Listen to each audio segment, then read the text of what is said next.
안녕하세요. 수의학박사 닥터엠입니다. 강아지한테 가장 흔한 질병이 무엇일까요? 아마 피부병일 것입니다.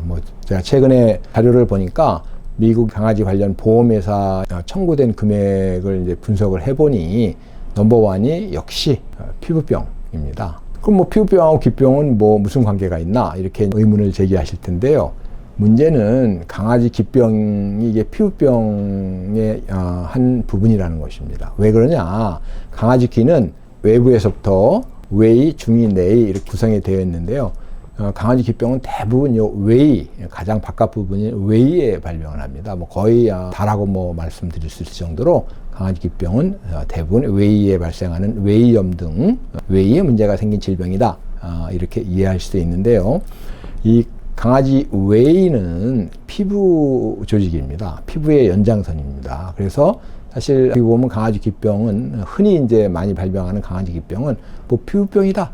이렇게도 볼 수 있는 것입니다. 자, 그럼 제가 앞으로 여러 영상물을 통해서 강아지 기병이 정확히 어떤 질병이고 강아지 기병이 잘 걸리는 이유는 또 무엇이며 강아지 기병의 증상과 치료 및 대처 방법 등에 대해서 상세하게 설명드리도록 하겠습니다. 감사합니다.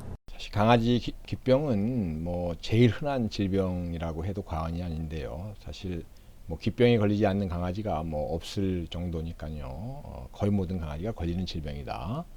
그런데 이 강아지 기병을 치료하기 위해서 약을 쓰는데 약이 잘 안 듣는다. 이렇게 얘기하시는 분들이 적지 않습니다. 그래서 이번 시간에는 강아지 기병 약이 잘 듣지 않는 이유와 그럼 이제 어떻게 대처해야 되는지에 대해서 좀 알아보도록 하겠습니다. 강아지 기병 약은 여러 가지가 있는데요.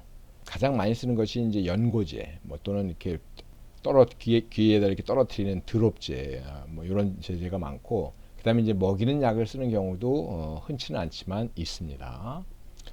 이제 연고나 드롭제제, 특히 연고제가 많은데 항곰팡이제, 곰팡이를 치료할 수 있는 곰팡이 감염증을 치료하기 위한 항곰팡이제, 그 다음에 이제 미생물 감염증을 치료하기 위한 항생제, 그 다음에 스테로이드 많이 쓰는데요. 염증을 완화하고 통증을 완화하고 이런 목적으로 많이 씁니다.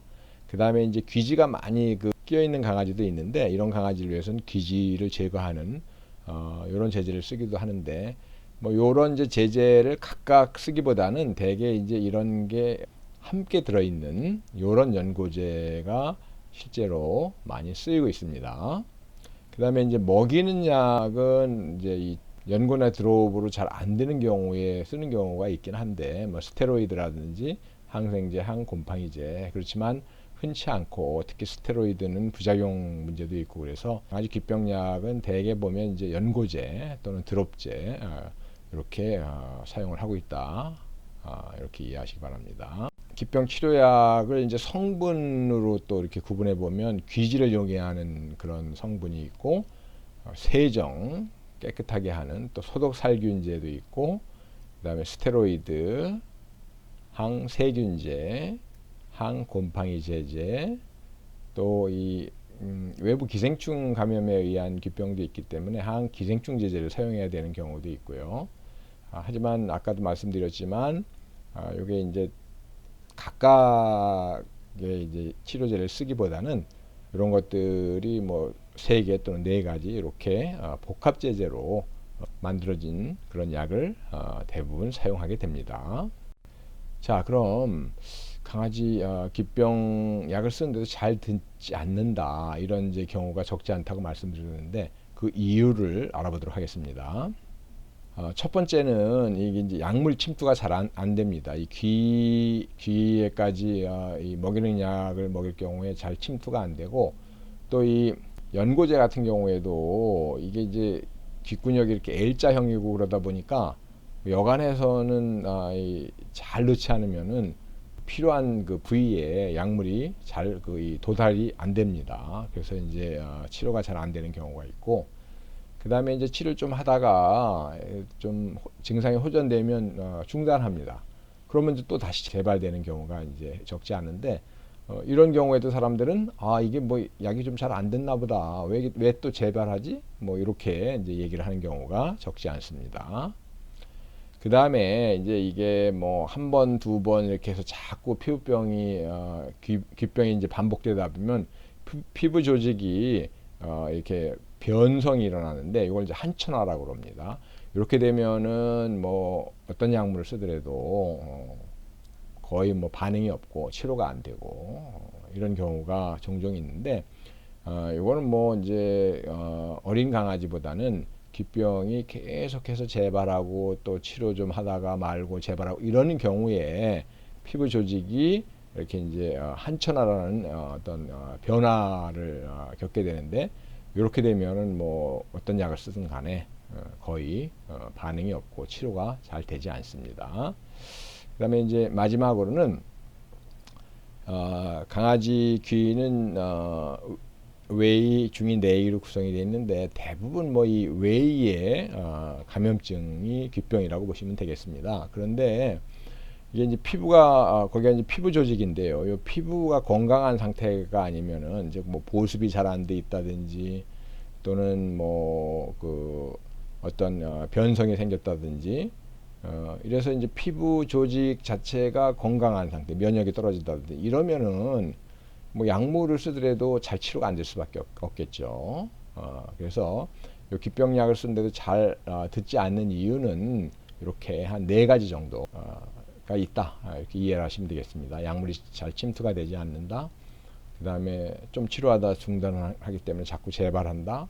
피부 조직이 변성, 한천화라는 변성 과정을 거친다.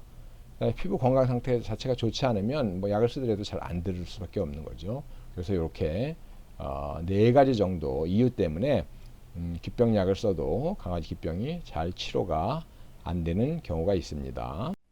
자, 그렇다면 이제 이런 걸 어떻게 대처해야 되느냐? 즉 강아지 귓병약 사용 시 주의사항인데요. 가능하면 아까 그 많은 이제 제재가 있다고 말씀드렸는데 요거를 뭐 한 가지만 쓰기보다는 복합 제재를 사용해야지. 왜냐하면 문제가 뭐 한 가지만 있는 게 아니라 여러 가지 복합되어 있을 경우가 많기 때문에 복합 제재를 사용할 필요가 있고요. 그 다음에 연고제를 제대로 넣어야 됩니다. 사실 뭐 강아지 귀에다 약 넣는 게 뭐 생각처럼 이렇게 쉬운 게 아니거든요. 해보시면 아시겠지만 잘 안 됩니다. 강아지가 가만히 있지 않기 때문에.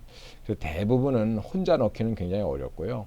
누군가가 한 분이 단단하게 보정을 해서 잘 잡은 상태에서 그 귓구멍에 제대로 약을 넣고 누운 다음에 잘 문질러주고 그 다음에 이제 이렇게 놓으면 강아지가 귀를 막 털게 되는데 그렇게 되면 이제 좀 이제 흘러나오면 그걸 이제 이렇게 티슈나 이런 거로 닦아주고 이런 거를 제대로 하지 않으면 약을 써도 효과를 못 볼 수가 있습니다.